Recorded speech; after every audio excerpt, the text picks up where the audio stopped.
Every person has certain thoughts constantly spinning around in their head. If you let this process run its course, negative thoughts will take over.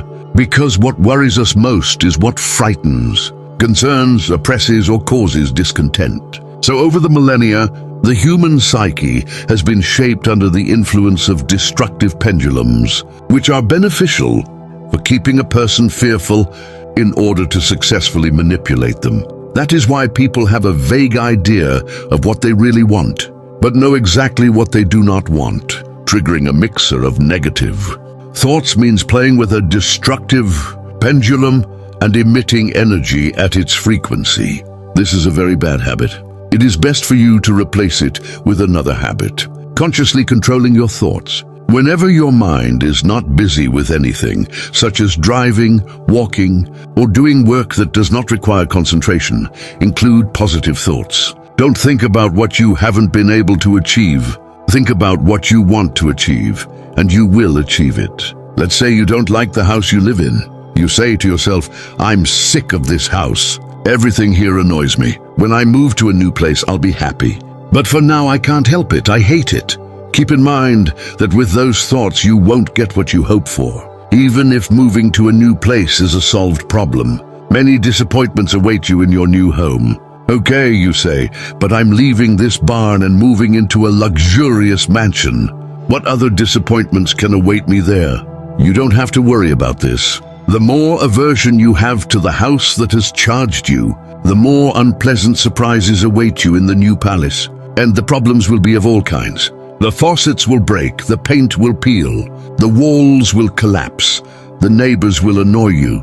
In general, everything possible will be done to preserve the parameters of your negative radiation. New house or old house, what's the difference? There will always be lifelines with all the amenities where you will still be unhappy. There are many luxury homes for you in the space of options where you will feel like hell. If you still have nowhere to move, even more so, you will continue to live in an environment of hatred for yourself. After all, you are not tuned to the frequency of the lifeline where your dream home awaits you. The moment you think about what you don't like, you radiate negative energy and it adjusts to the line you are on.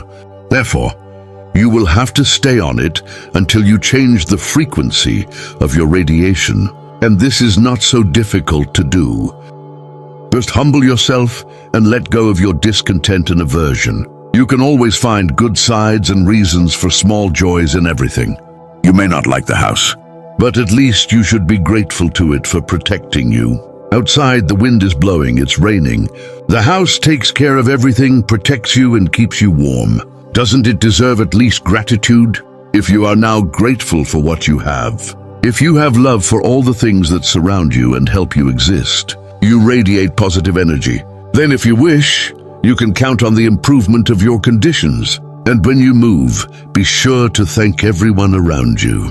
Even the things you throw away deserve thanks. At times like this, you transmit positive vibrations to the outside world, and they will definitely return to you.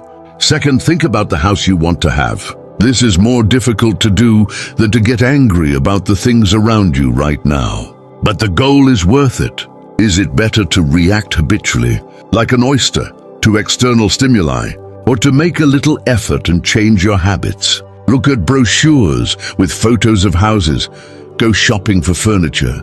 Live out all your thoughts about what you want to have. We always have something that firmly takes over our thoughts. Our thoughts always come back to us like a boomerang. There are many more examples of how your negative attitude can ruin your life. Let's say you're going on vacation to the south, and now where you live, the weather is disgusting. You walk down the street, shivering in the cold wind and getting wet in the rain. It's clear that it's difficult to feel joy in such weather. So at least be neutral to ignore this destructive pendulum. If you actively express your dissatisfaction with the weather, it means you are taking the pendulum and swinging it even further. You say to yourself, soon I will arrive in the south and enjoy the sun, the warm sea. Now damn this swamp.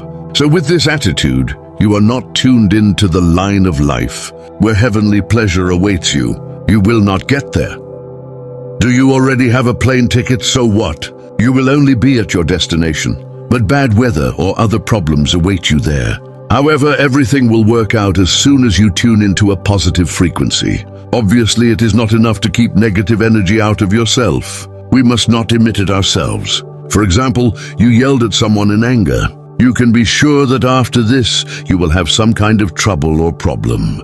In this case, the parameters of your radiation correspond to the lifelines where you are experiencing irritation. That's where it takes you. In these lines, the density of problems is above average. There is no need to reassure yourself with an excuse that they say this problem was already inevitable. I don't need to convince you or prove anything. Just observe for yourself how any negative reaction you have is followed by new annoying things. The conclusion of all this is very simple and clear.